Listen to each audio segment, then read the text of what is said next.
korupsyon matapos ikansela ng Quezon City Government ang kanilang rally permit sa White Plains ngayong Huwebes.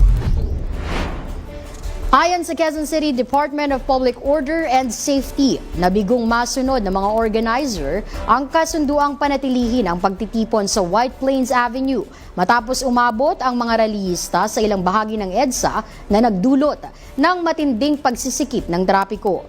Sa kabila nito, nilinaw ng lokal na pamahalaan na iginagalang pa rin ito ang karapatan sa mapayapang pagtitipon at malayang pagpapahayag. Ngunit hindi nila ito dapat makaapekto sa kapakanan ng nakararami. Samantala, sinuspinde ni Manila Mayor Isko Moreno Dumagoso ang klase sa lahat ng antas, pribado man o pampubliko ngayong Hulyo 2, kaugnayan ng naging paglipat ng rally ng Iglesia ni Cristo sa Liwasang Bonifacio sa Maynila.